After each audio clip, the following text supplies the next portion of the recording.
నీ మంచితనానికి నా కూతుర్ని బలివ్వలేను బాబు. ఈ విషయంలో నన్ను క్షమించు.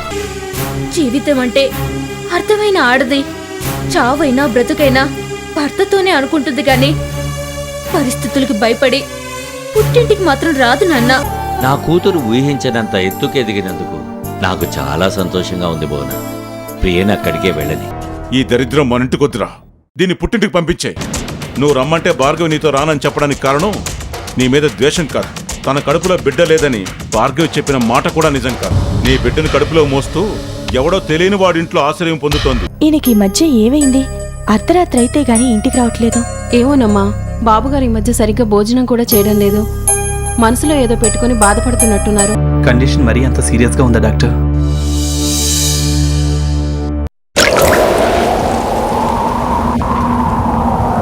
ప్రియ పాత్రను ఈ అమ్మాయికి బదులు ఈ అమ్మాయి పోషిస్తుంది. అవును, నేను ఇంకా ఎంతకాలం బతుకుతాను డాక్టర్? ఈ రిపోర్ట్స్ ప్రకారం ఇంకో 6 నెలలు బ్రతుకుతారు. 6 నెలలు? నా దగ్గర కావలసినంత డబ్బున్నా దాన్ని అనుభవించడానికి తగినంత ఆయుష్ మాత్రం లేదన్నమాట. మామూలుగా అయితే నాకు బ్రతుకు మీద తీపి లేదు డాక్టర్. అసలు ఈ జీవితాన్ని ఎందుకు ఇచ్చావని ఆ భగవంతుడిని ఎన్నోసార్లు నిందించుకున్నాను.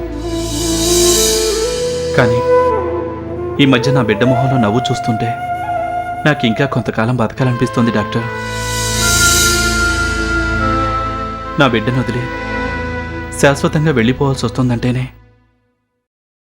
చాలా బాధగా ఉంది డాక్టర్. బాధపడకండి వినాష్, ఈ రిపోర్ట్స్ని బేస్ చేసుకుని చెప్పానే కానీ అసలు మీరు బ్రతకడానికి అవకాశం లేదని చెప్పలేదు కదా. అమెరికా వెళ్ళి ట్రీట్మెంట్ చేయించుకుంటే మీరు బ్రతకడానికి ఎక్కువగా అవకాశాలున్నాయి. Thank you doctor. మీకు ఈ సమస్యను కల్పించిన ఆ భగవంతుడే మిమ్మల్ని మీరు కాపాడుకోవటానికి తగినన్ని డబ్బులిచ్చాడు.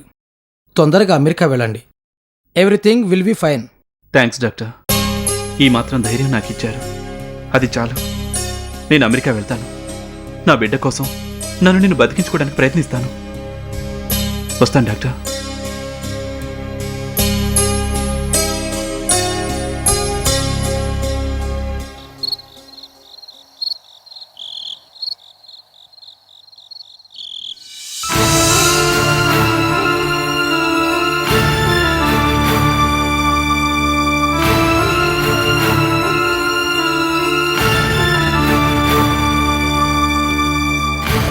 ఎంతో మంచిదైన భార్గవికి ఈరోజు ఈ గతి పట్టడానికి కారణం నువ్వే కదరా.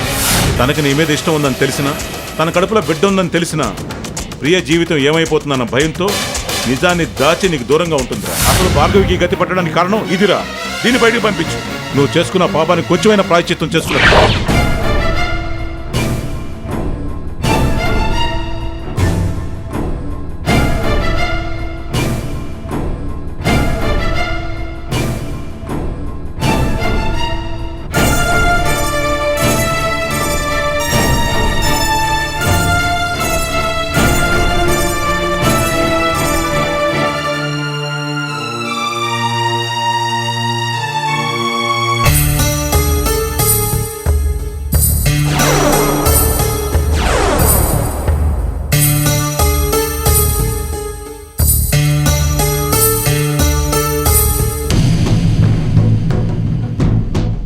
ఏంటండి అలా ఉన్నారు?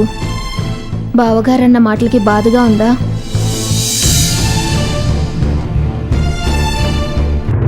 బావగారు ఏ ఉద్దేశంతో అన్నా చాలా కరెక్ట్ అయిన మాట అన్నారు.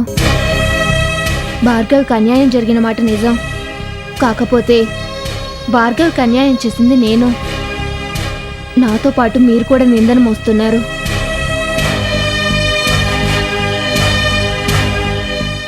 అవునండి, నేను ఎన్నో పాపాలు చేసి మీ భార్యగా స్థానం సంపాదించాను. మీ భార్యను కావటం కోసం భార్గవికి అన్యాయం చేశాను. ఉసురు పోసుకోవాల్సింది నేను, మీరు కాదు. మీరిప్పటికీ తన గురించి ఆలోచిస్తున్నారని తెలుసు. మీ భార్యగా ఇప్పటికీ భార్గవిని ఊహించుకుంటున్నారని తెలుసు. అలాంటప్పుడు మీరు భార్గవికి దూరంగా ఉండాల్సిన అవసరం లేదు. చెయ్యని తప్పుకు ఈ సమాజం ముందు దోషిగా నిలబడాల్సిన అవసరం అంతకంటే లేదు. నేనిప్పటికీ సిద్ధంగా ఉన్నాను. మీరు భార్గవిని తీసుకొస్తే ఈ భార్య స్థానానికి శాశ్వతంగా దూరం అయిపోతాను.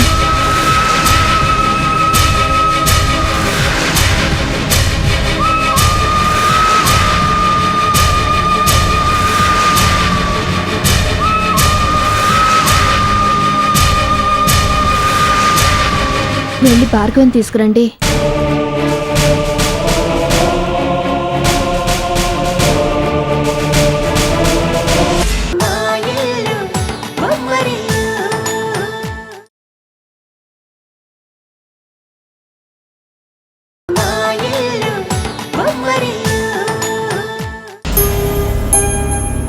బాబుగారు వచ్చేసరికి ఆలస్యం ఎలా ఉందమ్మా? నువ్వు వెళ్ళి నిద్రపో. బాబుగారు వస్తే నేను వడ్డిస్తాలే. పర్వాలేదాయా, ఈరోజు నేనే అన్నం పెడతానులే. నువ్వు వెళ్ళి నిద్రపో.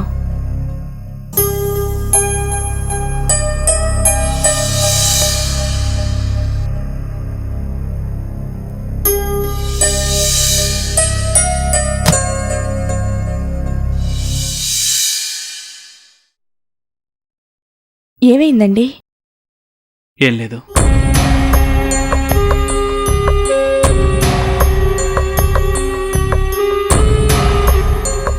ఈ బిజినెస్ హడావుడిలో పడి 4 రోజుల నుంచి సరిగా నిద్ర కూడా పోవట్లేదు కదా, అందుకే కొంచెం కళ్ళు తిరిగినట్లు అనిపించింది. ఏంటండి, బిజినెస్లో ఏదైనా ప్రాబ్లమా? చిన్న ప్రాబ్లం, అదే సాల్వ్ అయిపోతుందిలేండి. పాప నిద్రపోయిందా? ఇప్పటి వరకు మీకోసం ఎదురు చూసి చూసి ఇప్పుడే నిద్రపోయింది. ఈ మధ్య మీరు బిజినెస్ హడావిల్లో పడి పాపతో ఎక్కువసేపు గడపట్లేదు కదా.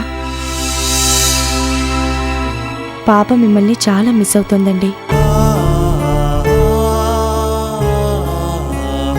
ఈ రిపోర్ట్స్ ప్రకారం ఇంకో 6 నెలలు బ్రతుకుతారు.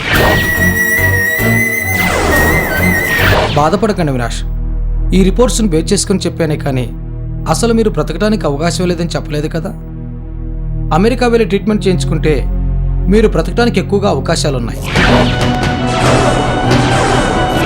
మీకు ఈ సమస్యను కల్పించిన ఆ భగవంతుడే మిమ్మల్ని మీరు కాపాడుకోవటానికి తగినన్ని డబ్బులిచ్చాడు. తొందరగా అమెరికా వెళ్ళండి. Everything will be fine.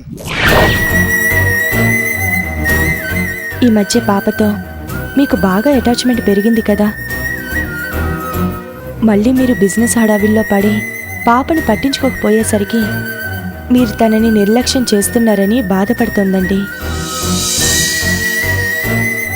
మీరెంత బిజినెస్లో ఉన్నా కొద్దిసేపు పాపతో గడపడం మంచిదండి.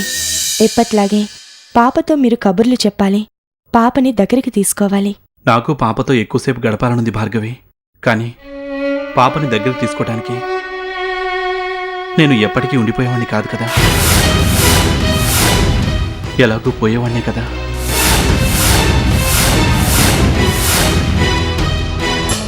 ఏంటండి అలా మాట్లాడుతున్నారు? అదే, ఎప్పుడు బిజినెస్ పనుల మీద తిరుగుతూ పాపకు దూరంగా ఉంటాను కదా, ఆ ఉద్దేశంతో అన్నాను. ఈరోజు మీరెందుకో చాలా విచిత్రంగా మాట్లాడుతున్నారు. నిజం చెప్పండి, మీరు అదే ఉద్దేశంతో అన్నారా? చూసావా, బిజినెస్ ఒత్తిడిలో నేనేం మాట్లాడుతున్నానో నాకే తెలియట్లేదు. అనవసరంగా నిన్ను కన్ఫ్యూజ్ చేశాను. ఏం లేదు భార్గవి, బిజినెస్ పని మీద నేను అర్జెంటుగా అమెరికా వెళ్లాల్సి వస్తుంది. ఎన్ని రోజులు ఉంటానో తెలీదు. మళ్ళీ పాపకి బాగా దగ్గరైతే నేను వెళ్ళాక పాప బాధపడుతుందని కావాలనే పాపకు దూరంగా ఉంటున్నాను.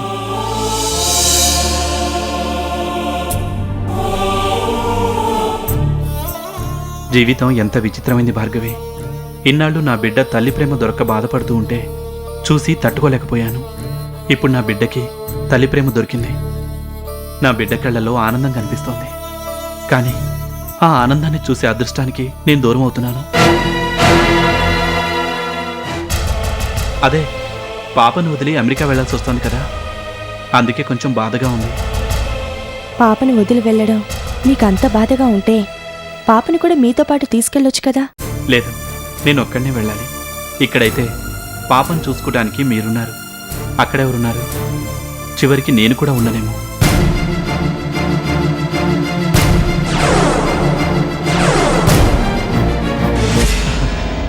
నాకు బిజినెస్ చూసుకోవడానికే టైం సరిపోతుంది కదా, ఇంకా పాపను చూసుకోవడానికి టైం ఎక్కడ ఉంటుంది? నేను లేనప్పుడు మీరు పాపని జాగ్రత్తగా చూసుకుంటారు కదా?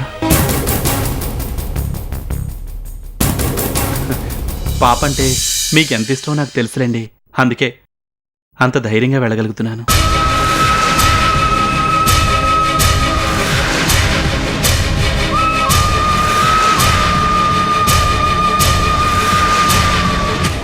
ఎందుకు ఇలా బిహేవ్ చేస్తున్నారు? ఏమైంది దీనికి? పాపని నా దగ్గర వదిలి వెళ్తానంటున్నారేంటి?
డాడీ,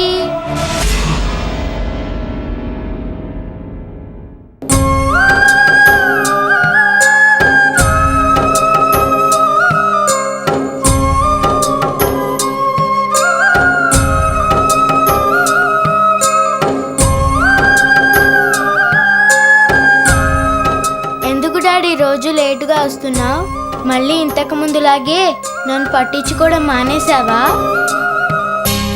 అదేం లేదమ్మా, డాడీకి ఈ మధ్య ఆఫీస్లో వర్క్ ఎక్కువ ఉంటుంది కదా, అందుకే ఈ మధ్య నీతో ఆడుకోవటం కుదరట్లేదు. అయినా ఇప్పుడు నువ్వు ఆడుకోవటానికి మమ్మీ ఉంది కదమ్మా. మమ్మీ ఉన్నా సరే నువ్వు నాతో రోజు ఆడుకోవాలి, రోజు ముద్దు పెట్టాలి. నువ్వు నన్ను పట్టించుకోకపోతే నాకు ఏడుపు వస్తుంది డాడీ.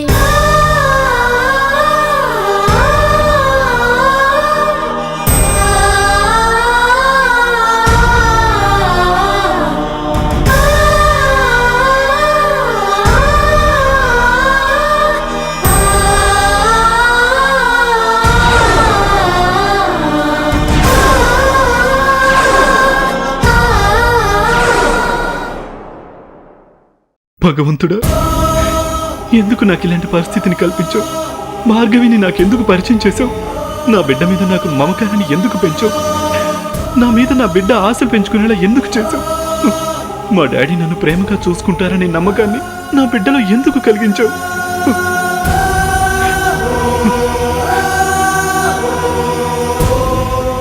ఇవేవి జరగకపోయినట్లయితే అలా తాగుతూనే ప్రాణాలు వదిలేసి ఉండేవాడిని కదా. ఎందుకు దగ్గర చేసి మళ్ళీ దూరం చేస్తున్నావు? నాకు మరికొంతకాలం బతకాలనుంది భగవంతుడా. దయచేసి నన్ను నా బిడ్డ నుంచి దూరం చేయొద్దు, దూరం చేయొద్దు.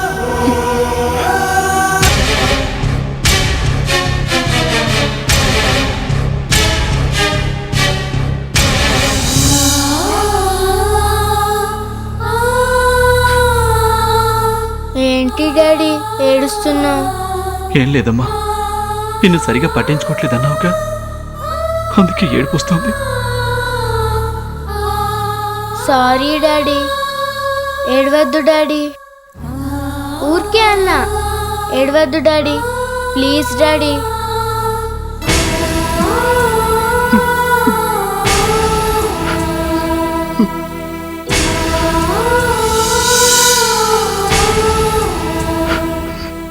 డాడీ,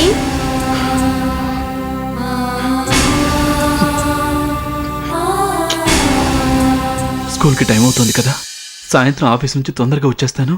అప్పుడు ఇద్దరం కలిసి ఆడుకుందాం, సరేనా? సరే డాడీ. మున్ని, స్కూల్కి టైం అవుతుంది, పద.